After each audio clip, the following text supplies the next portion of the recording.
नमस्कार दोस्तों, target with PS Parihar channel में आपका स्वागत है। इस चैनल के माध्यम से आप लोगों को विद्यार्थी जीवन से संबंधित सभी सूचनाएं प्रदान की जाती हैं। तो आइए शुरू करते हैं और देख लेते हैं आज की इस वीडियो में ऐसी कौन कौन सी सूचना है। तो वीडियो जल्दी से लाइक कर दें, शेयर कर दें। जिन छात्रों ने चैनल को सब्सक्राइब ना किया हो तो जल्दी से सब्सक्राइब कर लें, ताकि आप लोगों को भी इसी तरीके के ऑथेंटिक अपडेट से मिलती रहे। आगे बढ़ने से पहले एक और जरूरी सूचना है कि अगर आप लोग एडेड जूनियर हाई स्कूल भर्ती की तैयारी कर रहे हैं तो चक्षु प्रकाशन की जो पुस्तक है ये काफ़ी अच्छी है और परीक्षा नियामक प्राधिकारी का जो सिलेबस है उसी के हिसाब से तैयार की गई है। ये ऑफलाइन भी उपलब्ध है, ऑनलाइन भी उपलब्ध है। अगर ऑनलाइन लेना चाहते हैं तो उसकी लिंक डिस्क्रिप्शन में मैं दे दूंगा, वहाँ से आप लोग अमेजन फ्लिपकार्ट से डायरेक्ट खरीद सकते हैं। और वैसे सभी जो पुस्तकों की जो दुकानें हैं वहाँ पर भी आपको किताब देखने को मिल जाएगी। चलिए शुरू करते हैं आज की सूचनाओं को। बहुत सारी जो सूचना है वो सुबह की वीडियो में छूट गई थी, क्योंकि सुबह का वीडियो बहुत ज़्यादा लंबा हो जाता है, इसलिए मैंने दो भागों में इसे बांट दिया। सूचना यह कि जेल वार्डर फायरमैन अभ्यर्थियों को एक और मौका। ये देखिए लिखा हुआ है, आज ही के समाचार पत्र है कि पुलिस भर्ती के लिए पुलिस लाइन में चल रही बरेली जोन की दस्तावेज परीक्षण और शारीरिक दक्षता प्रक्रिया में किसी कारणवश अनुपस्थित रहे अभ्यर्थियों को शासन ने एक और मौका दिया है। पुलिस लाइन में 12 मार्च से पुरुष एवं महिला अभ्यर्थियों के लिए जेल वार्डर फायरमैन आरक्षी घुड़सवार की वर्ष 2016 में हुई पुलिस भर्ती के लिए शारीरिक दक्षता एवं दस्तावेज परीक्षण प्रक्रिया चल रही है। कुछ अभ्यर्थी किसी कारणवश इसमें अनुपस्थित हो गए हैं, उन्हें शासन ने एक और मौका दे दिया है। एसपी ट्रैफिक राधा मोहन सिंह ने बताया कि 12 से 16 मार्च तक अनुपस्थित रहे 19 मार्च को पूर्व आवंटित केंद्र पर अपनी प्रक्रिया पूरी कर सकेंगे। 17 से 19 मार्च तक अनुपस्थित रहे अभ्यर्थियों को 20 मार्च को शारीरिक दक्षता परीक्षा और दस्तावेजों के सत्यापन का मौका दिया गया है। तो ऐसे अभ्यर्थी जो है इस तारीख को अपना दस्तावेजों का सत्यापन है वो करवा सकते हैं। इसके बाद में अगली जो सूचना है वो है केंद्रीय शिक्षक पात्रता परीक्षा 2021 की। शिक्षक पात्रता परीक्षा सेंट्रल वाला ये साल में 2 बार होता है, जुलाई सत्र में और 1 दिसंबर सत्र में। जुलाई सत्र की तैयारियां हैं। बहुत सारे विद्यार्थी सीटीईटी 2021 के बारे में पूछ रहे थे कि इसका नोटिफिकेशन है वो कब तक जारी होगा। तो सीटीईटी की जो नोटिफिकेशन है जानकारी ये मिल रही है कि 10 अप्रैल के पहले सीटीईटी का जो नोटिफिकेशन है वो जारी हो सकता है और परीक्षा अपने तय महीने यानी कि जुलाई लास्ट में या अगस्त के महीने में सीटीईटी की जो परीक्षा है वो हो जाएगी। इसलिए जो विद्यार्थी टीईटी पास ना हो पाए हों, सीटीईटी इस बार पास ना हो पाए हों, वो अगले सत्र की तैयारी शुरू कर दें। पिछले साल की भी बात करें तो जो सीटीईटी है वो दिसंबर के महीने में परिणाम जारी हुआ था और दिसंबर के महीने में ही नोटिफिकेशन यानी कि संक्षिप्त विज्ञप्ति जो है वो जारी हो गई थी। इसके बाद में अगली सूचना है डीएलएड की। लिखा है डीएलएड प्रशिक्षण 2019 बैच तृतीय सेमेस्टर एग्जाम और बैक पेपर अप्रैल में।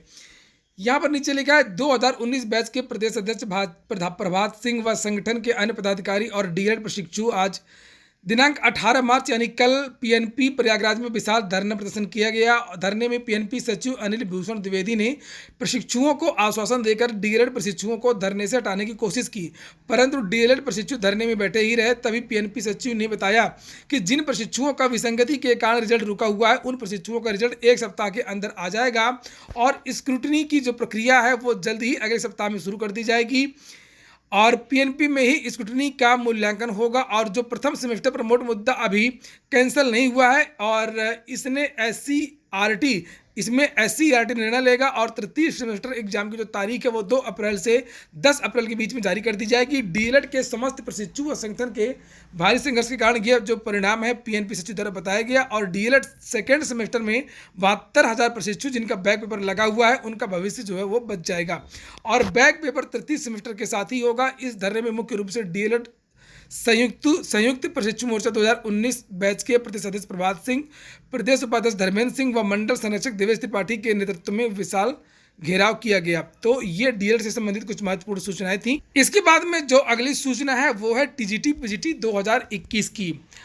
समाचार पत्रों में भी ये सूचना आई है कि 3.5 महीने में ये भर्ती हो पाना मुश्किल है, चूँकि जो संजय सिंह वाला केस है सुप्रीम कोर्ट में, उसमें माध्यमिक शिक्षा सेवा चयन बोर्ड ने कहा था कि ये जो भर्ती है वो जुलाई तक पूरी हो जाएगी। सुप्रीम कोर्ट ने आदेश भी दिया था, लेकिन जो माध्यमिक शिक्षा सेवा चयन बोर्ड की परंपरा है कि मैंने जैसा बताया आप लोगों से कि अगर एक कॉमा की गलती हो जाती है इस विभाग में तो कई महीने लग जाते हैं।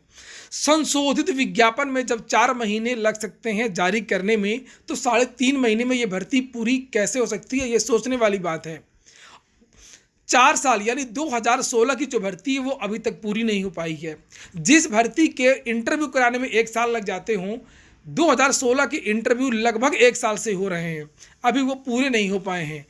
और यहीं पर ये कैसे माना जा सकता है कि टीजीटी पिछली 2021 की जो भर्ती है वो जून या जुलाई में पूरी हो जाएगी।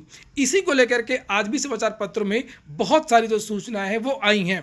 कुल मिलाकर के विद्यार्थियों को जितनी लड़ाई नोटिफिकेशन जारी करवाने में नहीं लड़नी पड़ी, उससे ज़्यादा लड़ाई भर्ती को तय समय में पूरा करवाने के लिए लड़नी पड़ेगी। ये देखिए यहाँ पर लिखा है कि सहायता प्राप्त माध्यमिक विद्यालयों में टीजीटी पिछली 2020 के 15,198 पदों पर महज 3.5 महीने में भर्ती पूरी करना उत्तर प्रदेश माध्यमिक शिक्षा सेवा चयन बोर्ड के लिए पहाड़ सरीखी चुनौती साबित करना होगा। संजय सिंह के मामले में सुप्रीम कोर्ट ने जुलाई 2021 से पहले भर्ती पूरी करने के आदेश दिए हैं, यानी 30 जून तक ये भर्ती पूरी करना। मजे की बात तो यह है कि जितना समय भर्ती के लिए नहीं बचा उससे अधिक चयन बोर्ड को संशोधित विज्ञापन जारी कराने में लगा दिए हैं। विधिक अड़चनों के कारण टीजीटी विज्ञापन जो 18 नवंबर को निरस्त हुआ था, 2 दिन कम पूरे 4 महीने बाद संशोधित विज्ञापन जारी करने में लग गए। बचे हुए 3.5 महीने में और 1 महीने आवेदन में ही चले जाएंगे। 11 अप्रैल तक पंजीकरण होगा, रजिस्ट्रेशन होगा, फीस जमा करने और अंतिम रूप से जमा करने की जो तिथि है वो 13 व 15 अप्रैल है। उसके बाद में 2.5 महीने में केंद्र का निर्धारण करते हुए परीक्षा कराना और परिणाम देना कठिन काम होगा। इसलिए अब विद्यार्थियों को इसके लिए सतर्क भी रहने की ज़रूरत है और हो सकता है कि समय से भर्ती कराने के लिए एक फिर से बड़ा अभियान चलाने की ज़रूरत पड़े। और इसके बाद में जो अगली सूचना है वो है RO-ARO 2016 की।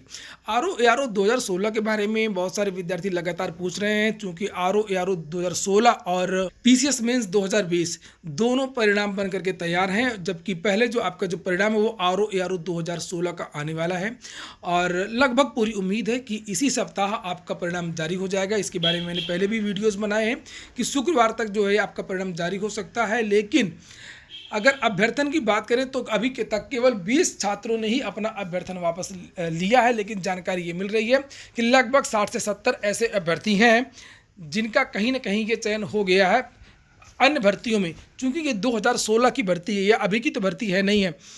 और ये देखिए यहाँ पर लिखा है RO-ARO 2016 के 20 अभ्यर्थियों छोड़ा अभ्यर्थन। RO-ARO यानी समीक्षा अधिकारी सहायक समीक्षा अधिकारी परीक्षा 2016 के 20 अभ्यर्थियों ने अपना अभ्यर्थन वापस ले लिया है।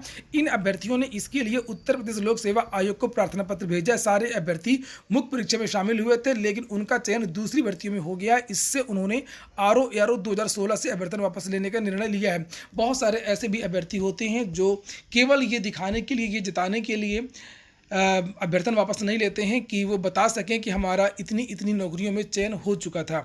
तो अंतिम सूचना है कि सभी केंद्रीय विश्वविद्यालयों के लिए केवल एक कॉमन परीक्षा होगी। जैसे इलाहाबाद विश्वविद्यालय है, BHU है और अलीगढ़ मुस्लिम यूनिवर्सिटी है और दिल्ली यूनिवर्सिटी है। जितने भी केंद्रीय विश्वविद्यालय हैं पूरे भारत के, सभी केंद्रीय विश्वविद्यालयों में विभिन्न कोर्सों के लिए जो एंट्रेंस एग्ज़ाम होता है विद्यार्थी अलग अलग दौड़ कर देते हैं। BHU का भी देते हैं, AU का भी देते हैं, DU का भी देते हैं।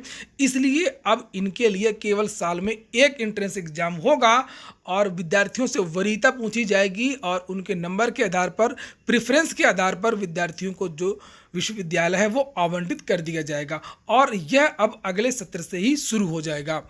ये देखिए यहाँ पर लिखा है विश्वविद्यालय अनुदान आयोग केंद्रीय विश्वविद्यालयों की स्नातक कक्षाओं में दाखिले के लिए कॉमन एंट्रेंस टेस्ट कराने पर अड़ा हुआ है। लिहाजा कोई बड़ा उलटफेर नहीं हुआ तो आने वाले नए शैक्षणिक सत्र से केंद्रीय विश्वविद्यालयों की स्नातक कक्षाओं में दाखिले के लिए छात्रों को अलग अलग विश्वविद्यालयों के चक्कर नहीं लगाने होंगे।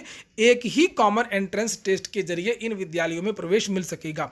वैसे तो इस कॉमन एंट्रेंस टेस्ट में देश के सभी विश्वविद्यालयों को शामिल करने की योजना है, लेकिन अभी सिर्फ केंद्रीय विश्वविद्यालयों तक ही सीमित करने की तैयारी है। UGC छात्रों के हितों को देखते हुए कॉमन एंट्रेंस टेस्ट कराने पर अड़ा हुआ है।